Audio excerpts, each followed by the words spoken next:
professors, honorable teachers, and dear students, a very good morning to all of you. So, today's session on this important topic, how to plan to start a legal and ethical step. I would like to invite Professor Sheena. Thanks to Professor Sheena and Professor Jasmine for giving me such an immense opportunity to speak on one of my favorite topics, that is startup. A very energetic, happy and prosperous good morning to Dr. Harpreet Singh Ji, Director, AS Group of Institution, all the faculty members of AS Group of Institution, and all my dear students. I am Professor Srinagar. Today I am here to speak on how to plan startup, its legal and ethical steps. Before understanding what is planning startup, it is important to know what is startup. कि startup है क्या?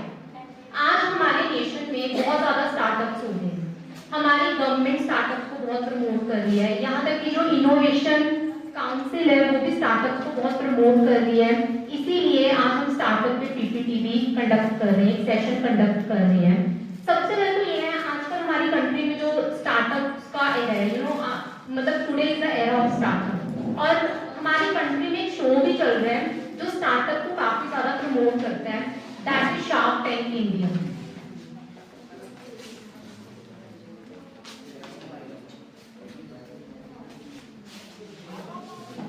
I am sure आप सभी ने इस show के बारे में सुना होगा, शार्क टैंक इंडिया.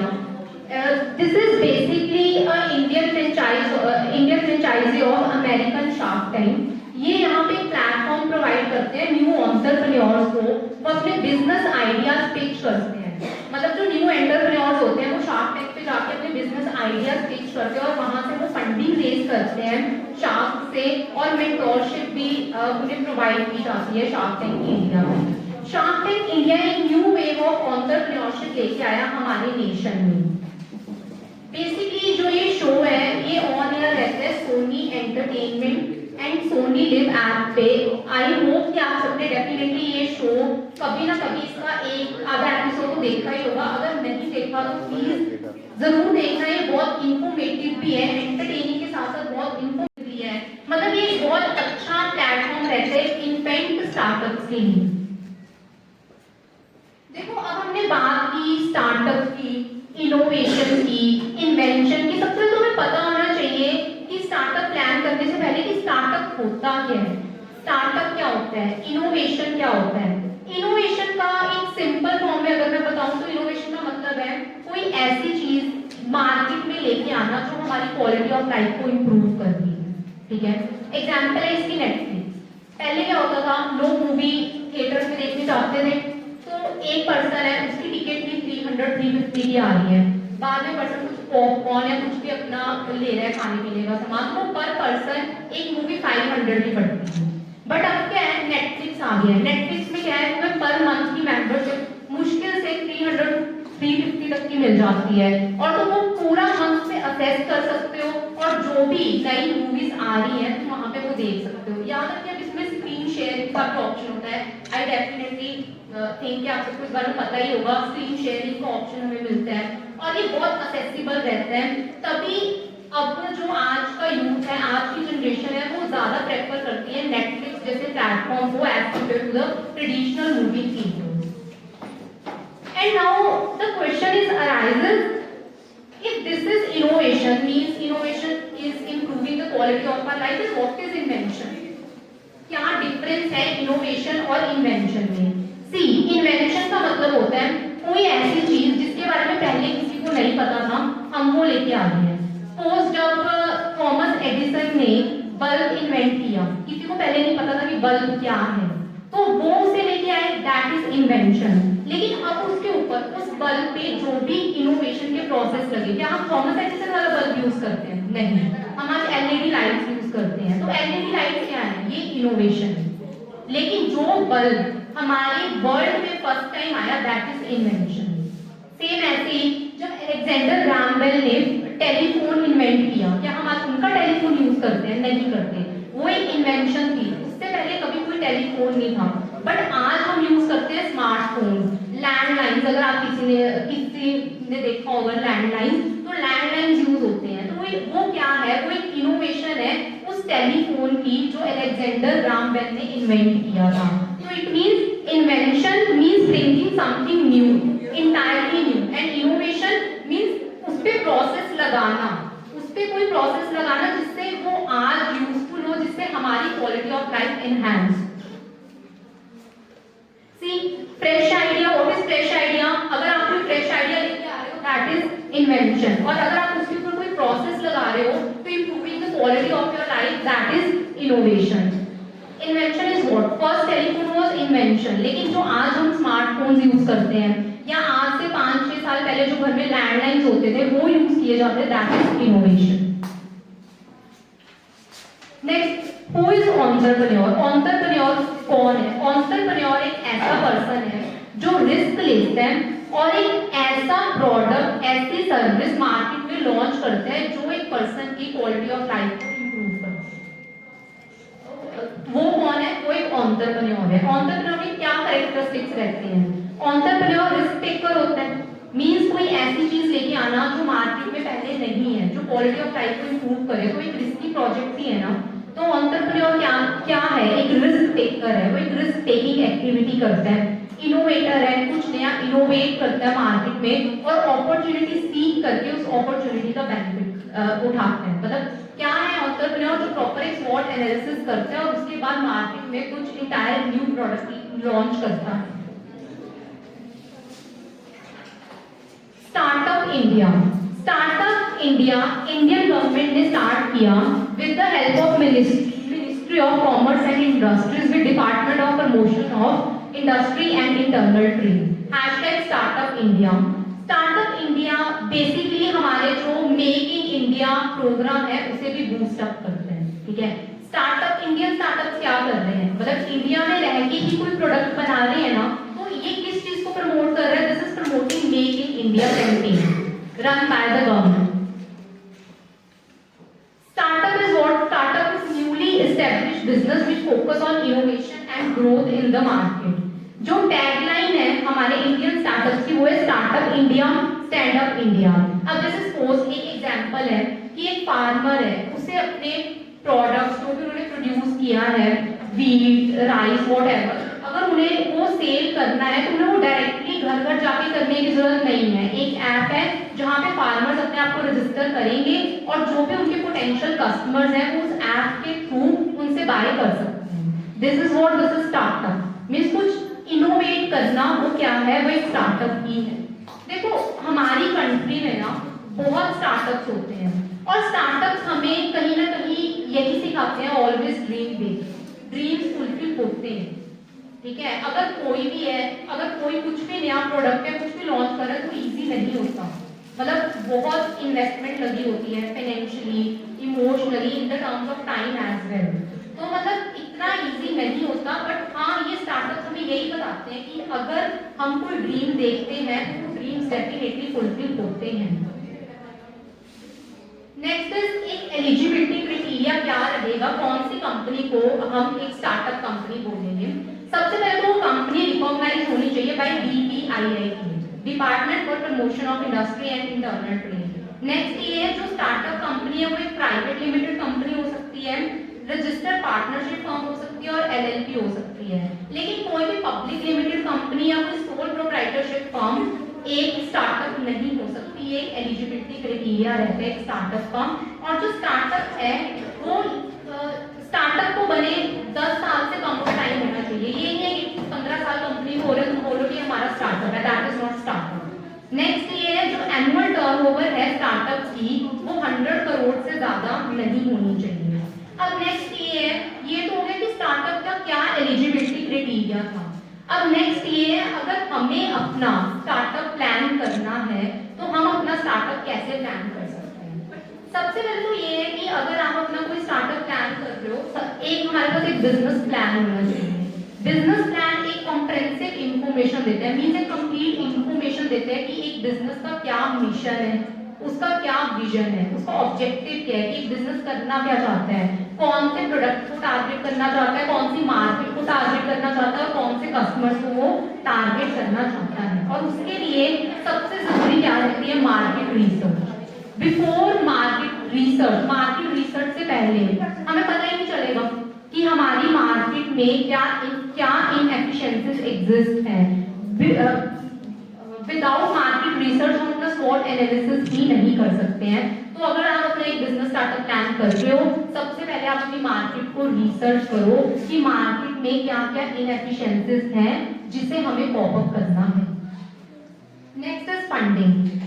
अगर कोई भी स्टार्टअप लॉन्च कर रहा है, ये तो है नहीं कि आपके पास सारी की फंडिंग होगी। सपोज आपको 2 CR चाहिए तो 2 करोड़ आपके पास होंगे, दिस इज नॉट पॉसिबल। तो सबसे पहले अब आपको ये सिलेक्ट करना है कि हमें अपनी फंडिंग कहाँ से करवानी है, हमें बैंक से लोन लेना है या क्राउड फंडिंग करवानी है। बेसिकली क्राउड फंडिंग एप्स होती है जैसे ड्रॉपबॉक्स के बारे में बहुत सबने सुना ही होगा। वो क्या करते हैं, स्टार्टअप को फंडिंग देते हैं। वाई इंक्यूबेटर्स ये क्या करते हैं, स्टार्टअप्स को फंडिंग देते हैं। तो ऐसी बहुत सारी क्राउड फंडिंग एप्स होती हैं जो स्टार्टअप्स के लिए ही बनी होती हैं और वो स्टार्टअप्स को फंडिंग देती हैं। Next is legal steps. देखो हमने डिस्कस किया कि एक स्टार्टअप एक पार्टनरशिप फर्म हो सकती है, एक प्राइवेट कंपनी हो सकती है और एक LLP हो सकती है। सबका टैक्स स्ट्रक्चर अलग है, ठीक है, सबके लीगल स्टेप्स अलग रहते हैं। तो सबसे पहले अगर एक स्टार्टअप डिसाइड कर रहा है कि मुझे एक पार्टनरशिप में करनी है, तो सबसे पहले वो देखेंगे कि मुझे अगर मैं पार्टनरशिप में कर रहा हूँ तो मुझे क्या बेनिफिट्स हैं और उसकी क्या डिसएडवांटेजेस हैं। अगर आप अपने इनकम टैक्स पढ़ा तो आपने देखा होगा कि सबके स्लैब रेट अलग होते हैं, पार्टनरशिप के स्लैब रेट अलग है, कंपनीज के स्लैब रेट अलग है, और उसके बाद जो दोनों का रजिस्ट्रेशन प्रोसेस है वो भी इंटायरली डिफरेंट है।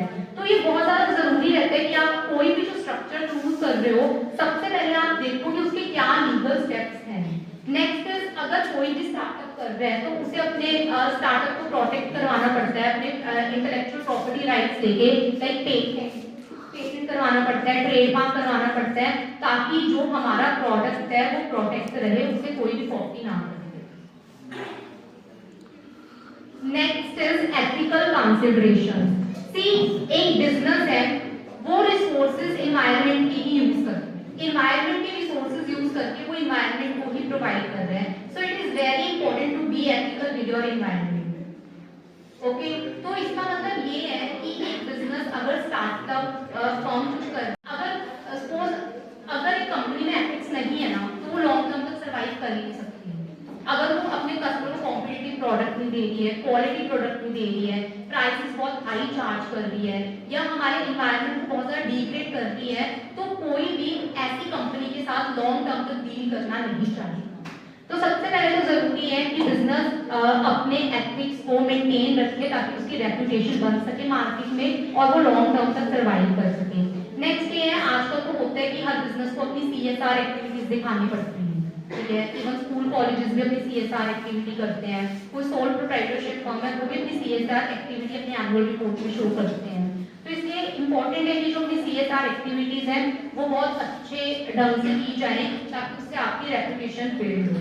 देखो अगर आप में से कोई भी ना स्टार्टअप करना चाहते हैं तो ये एक कोर्स है, how to startup by Stanford University. ये आपको वाई इंक्यूबेटर के चैनल पे मिल जाएगा, ये यूट्यूब चैनल का नेम है, या YC रूट असेस पे। मतलब यहाँ पे ना आपको सारी डिटेल मिलेगी कि आपने अपने स्टार्टअप को कैसे प्लान करना है, कैसे आपको अपनी मार्केट टारगेट करनी है, कौन सा प्रोडक्ट आपको चूज करना चाहिए। ये फुल फ्लेज कोर्स है जो यूट्यूब पे फ्री ऑफ कॉस्ट है। मतलब आप ये 2 चैनल्स पे आपको मिल जाएंगे। वाई कॉम्बिनेटर एक कंपनी है जो स्टार्टअप्स को फंडिंग देती है, तो उन्होंने ही अपने चैनल पे ये कोर्स पोस्ट किया हुआ है, तो आप सभी ये देख सकते हो। ये बहुत इंफॉर्मेटिव कोर्स है, अगर कोई भी स्टार्टअप करता है ना वो डेफिनेटली इनका कोर्स तो एक बार विजिट करता ही करता है, और ये बहुत हेल्पफुल भी है, बहुत कुछ इसमें से सीखने को मिलेगा आपको। नेक्स्ट अब हम डिस्कस करेंगे कुछ फेमस स्टार्टअप हमारी कंट्री की। सबसे पहले उबर ओला, इसने जो भी हमारी डिसरप्शन थी टैक्सी मार्केट में उसे पूरी तरह हैंडल की है। मतलब जो भी उसकी इनएफिशिएंसीज थी ना, इसने उसे कॉप अप की है।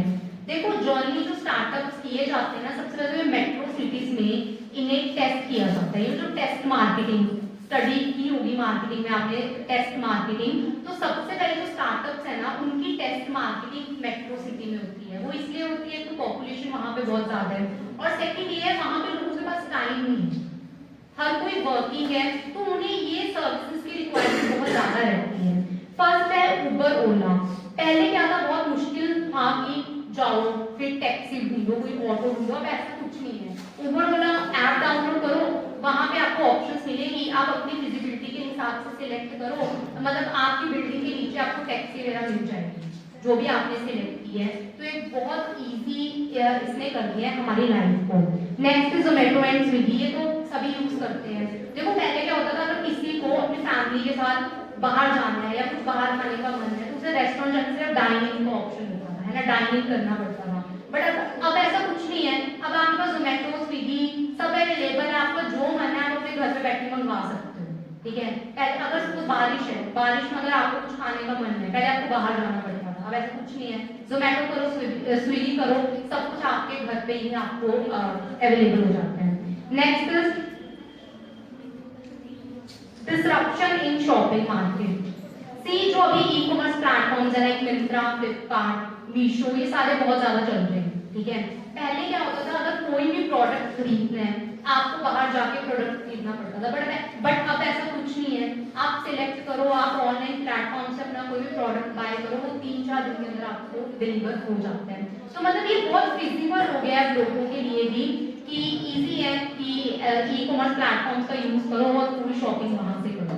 और यहाँ पे क्या है, ऑफर्स भी ज्यादा मिलते हैं। और नेक्स्ट ये है कि वैरायटी भी बहुत ज्यादा है। Next is disruption in payment. देखो जो भी फिनटेक कंपनीज आई है ना, इसने हमारी इकोनॉमी को पूरा कैशलेस बना दिया है। क्या पहले हम सोच सकते थे कि हम सिर्फ फोन लेके बाहर चले जाते हैं कि हमें पैसे लेके जाने की तो जरूरत ही नहीं है।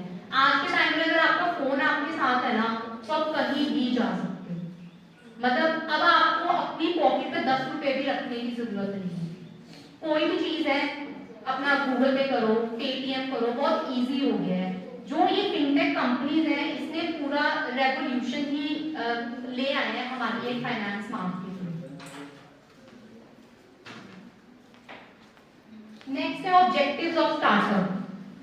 स्टार्टअप के ऑब्जेक्टिव यही रहते हैं कि ये इनोवेशन को इंकरेज करते हैं, हमारी इकोनॉमिक ग्रोथ को इनहैंस करते हैं, एम्प्लॉयमेंट प्रोवाइड करते हैं। जैसे जोमेटो और स्विगी है, उन्होंने कितने सारे लोगों को एम्प्लॉय किया हुआ है ना, ब्लिंकिट है, तो क्या एम्प्लॉयमेंट जनरेट हो रही है, हमारी इकोनॉमिक ग्रोथ इनहैंस हो रही है। नेक्स्ट एक एंटरप्रेन्योरशिप प्रमोट हो रही है। डेफिनेटली अगर एक स्टार्टअप हो रहा है तो एंटरप्रेन्योरशिप तो प्रमोट होगी ना। नेक्स्ट है इंफ्रास्ट्रक्चर डेवलप हो रहे हैं, सिंप्लीफाइंग रेगुलेशंस। अब है कि जो हमारे रेगुलेशंस है स्टार्टअप्स के वो भी पहले के कंपैरेटिव बहुत ज्यादा सिंप्लीफाई हो चुकी हैं। Next this is a famous startup of our Punjab Lahori Zeera. ये हर किसी ने ट्राई किया ही होगा। देखो पहले क्या था, सिर्फ मार्केट में एक ऐसे ड्रिंक्स अवेलेबल थे जो एक पर्टिकुलर एज ग्रुप को टारगेट करते थे, ठीक है। लेकिन लाहौरी जीरा ने इस चीज का बेनिफिट उठाया और ये हर एज ग्रुप को टारगेट करते हैं। मतलब क्या हाँ कि अब कोई भी है लाइक फ्रूटी है, पेप्सी है, ये ज्यादा एज लोग नहीं लाइक करते, लेकिन लाहौरी जीरा है अब वो सभी लाइक करते हैं, बच्चे से लेके बड़े तक। लाहौरी जीरा की टैगलाइन है हर कोई पीना लाहौरी जीरा। This is founded in 2017 and the founders of Lahori Jeera are Nikhil Doda, Saurabh Munjal and Saurabh Gupta। Basically ये तीनों कजन्स हैं, इन्होंने मिलकर अपनी एक कंपनी बनाई है लाहौरी जीरा, और ये नॉर्थ इंडिया में तो बहुत फेमस है। लाहौरी जीरा ने पूरी नॉर्थ इंडिया की मार्केट को कैटर की है क्योंकि इनका स्टार्टअप है ही इतना इनोवेटिव कि हर कोई इसको लाइक करता है। और नेक्स्ट ये काफी सारे फ्लेवर्स में अपने इनके ड्रिंक्स अवेलेबल है लाइक जीरा, नींबू, कच्चा आम, शिकंजी एंड ऑल। इनका जो हेडक्वार्टर्स है वो है फतेहगढ़ साहिब में।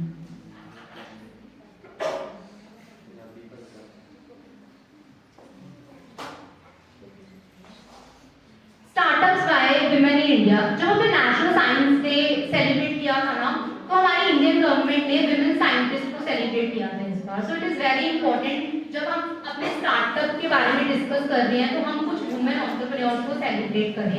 देखो विमेन एंटरप्रेन्योर, विमेन जब से जो स्टार्टअप उन्होंने किया तो उससे क्या हो रहा है, वुमेन एंटरप्रेन्योरशिप डेवलप हो रही है, हमारी इकोनॉमिक ग्रोथ हो रही है, और इससे हमें पता लग रहा है कि जो हमारी कंट्री की फीमेल्स हैं वो कितनी कॉम्पिटिटिव है, वो कितनी टैलेंटेड है। अबाउट 58%, जो 58% आज के टाइम में जो फीमेल एंटरप्रेन्योर्स हैं वो 20 और 30 की एज में उन्होंने अपने स्टार्टअप स्टार्ट कर दिए हैं। ये कुछ फेमस विमेन एंटरप्रेन्योर्स हैं लाइक नायका, जो नायका की फाउंडर है वो विमेन है, that is Falguni Nayar. Next Mamaearth की फाउंडर है गजल अलग। मोबीक्विक ये फिनटेक कंपनी है, इनकी जो फाउंडर है दैट इज उपासना टाकू। नेक्स्ट इज कलारी कैपिटल, ये वेंचर कैपिटल फर्म है, मतलब ये बिजनेस को फंडिंग देते हैं। इनकी जो फाउंडर है वो वानी कोला। नेक्स्ट इज एम्प्योर फार्मास्यूटिकल्स, इनकी है नमिता थापर। आपने नमिता थापर को किसी ने शार्क टैंक देखे तो डेफिनेटली वहां पे देखा होगा, नमिता थापर भी फंडिंग करती है शार्क टैंक में।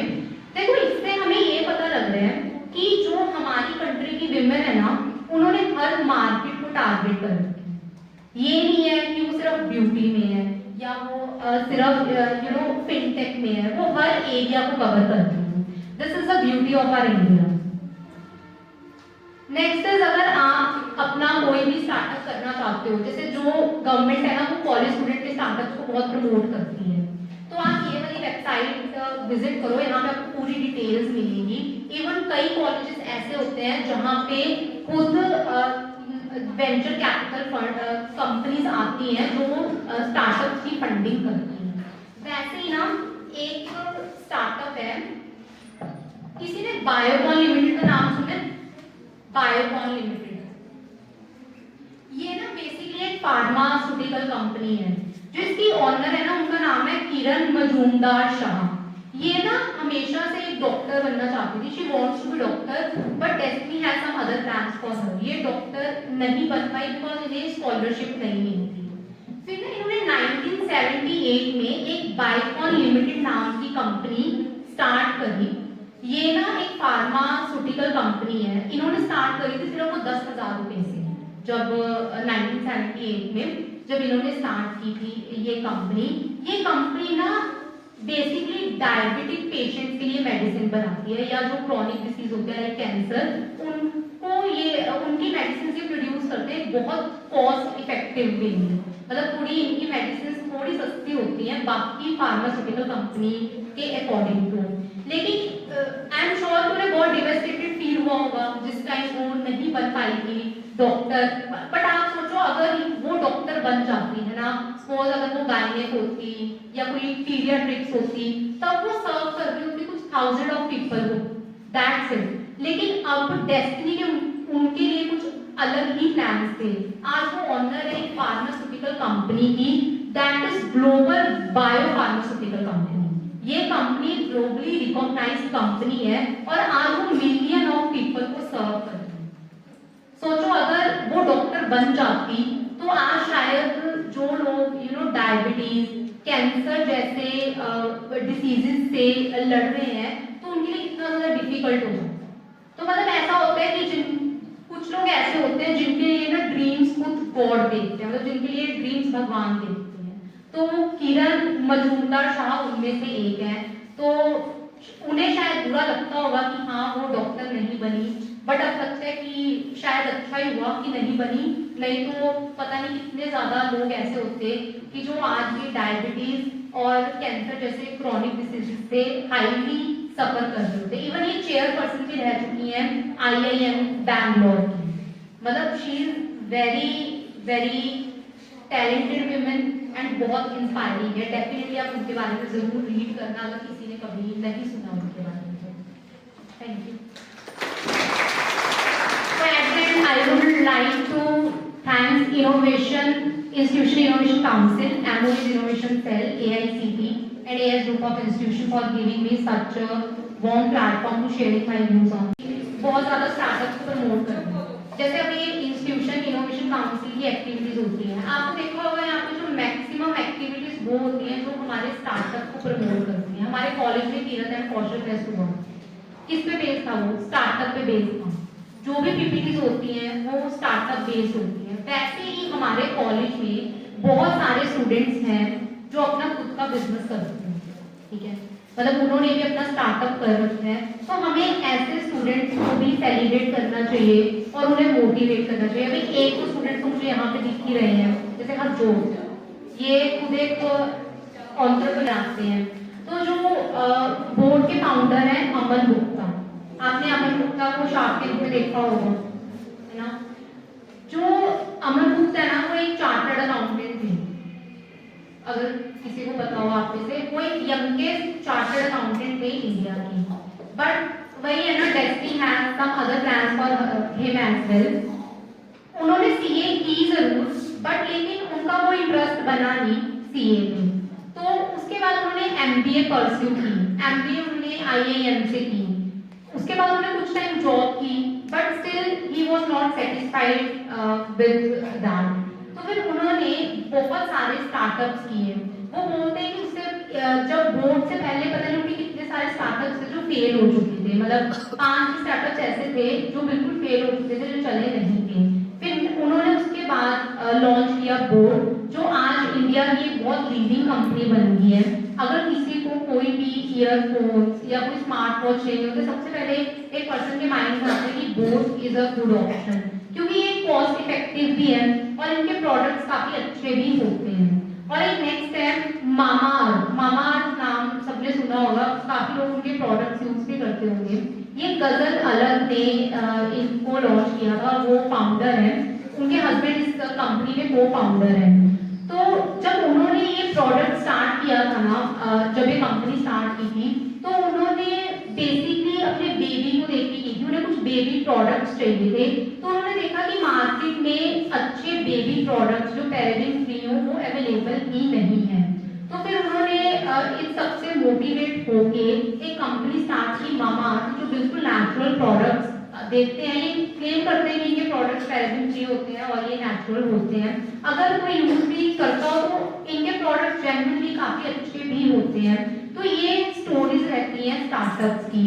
देखो, जो हमारे पास ये स्टार्टअप्स स्टोरीज होती हैं जो कॉलेज में डिस्कस की जाती है, वो इसीलिए होती हैं कि अगर इतने बच्चे यहाँ पे बैठे हैं, ठीक है, 50 बच्चे यहाँ पे बैठे हैं, तो कम से कम 5-6 बच्चे तो एटलीस्ट मोटिवेट हो, वो तो सोचे कि हमें अपनी लाइफ में कुछ करना है।